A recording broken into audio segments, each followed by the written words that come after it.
ಮುನಿಕೃಷ್ಣಾಚಾರ್ಯ ಅಂತೇಳಿ. ನಾವು ಇಲ್ಲೇ ಪಕ್ಕದಲ್ಲೇ ಎದ್ದಳ್ಳಿ ಗ್ರಾಮದವರು. ಇಲ್ಲಿ ಬೆನಕನಹಳ್ಳ ಅಂತೇಳಿ ಈ ಕ್ಷೇತ್ರ ಏನಿದೆ, ಈ ಕ್ಷೇತ್ರದಲ್ಲಿ ಸುಮಾರು ಒಂದು 6 ತಿಂಗಳ ಹಿಂದ್ಗಡೆ ಯಾರೋ ಅವಿವೇಕಿಗಳು ಗೊತ್ತಿಲ್ಲದಿದ್ದಂಗೆ ನಿಧಿ ಅಟೆಂಪ್ಟ್ ಮಾಡಿದ್ರು. ನಿಧಿ ಹಾಗೆ ಸಿಗುತ್ತೆ ಅಂತೇಳಿ ಅಗದಿದ್ರು. ಇದೊಂದು ಮಂಟಪ ಒಂದು 100 ವರ್ಷದ ಹಳೇದು ಆಗಿರ್ಬೋದು.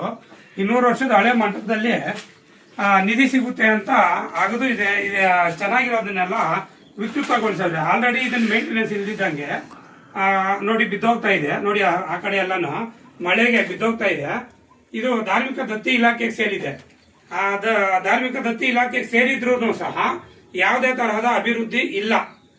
ಆ ದತ್ತಿ ಇಲಾಖೆಯವರು ಯಾವತ್ತೂ ಈ ಕಡೆ ಕಣ್ಣೆತ್ತಿ ಸಹ ನೋಡಿಲ್ಲ. ಆದ್ರೂ ಭಕ್ತಾದಿಗಳ ಸಹಾಯದಿಂದ ಪೂಜೆಗಳು ಪುನಸ್ಕಾರಗಳು ನಡೀತಾ ಇರುತ್ತೆ. ವಿಶೇಷವಾಗಿ ಏನಪ್ಪಾ ಅಂತಂದ್ರೆ ಇಲ್ಲಿ ಶನಿವಾರದೊತ್ತು ಚೆನ್ನಾಗಿ ನಡೀತಾ ಇರುತ್ತೆ. ಶನಿವಾರದೊತ್ತು ಭಕ್ತಾದಿಗಳು ಜಾಸ್ತಿ ಬರ್ತಾರೆ. ಮತ್ತೆ ಇಲ್ಲಿ 6 ತಿಂಗಳ ಹಿಂದೆ ಒಂದ್ಸರಿ ಯಾರೋ ಅಗದು ಹೋಗಿದ್ರು. ಇದು ರೀಸೆಂಟ್ 2-3 ದಿನದ ಹಿಂದ್ಗಡೆ ಮತ್ತೆ ನಿನ್ನೆನೋ ಇಲ್ಲ ರಾತ್ರಿನೋ ಗೊತ್ತಿಲ್ಲ, ಇವತ್ತು ಬಂದು ನೋಡ್ತೀವಿ. ಮತ್ತೆ ಇನ್ನೊಂದ್ಸರಿ ಆಗದವ್ರೆ. ಅವ್ರಿಗೆ ಏನ್ ಸಿಕ್ಕಿದೆಯೋ ಸಿಕ್ಕಿಲ್ಲೋ ಗೊತ್ತಿಲ್ಲ.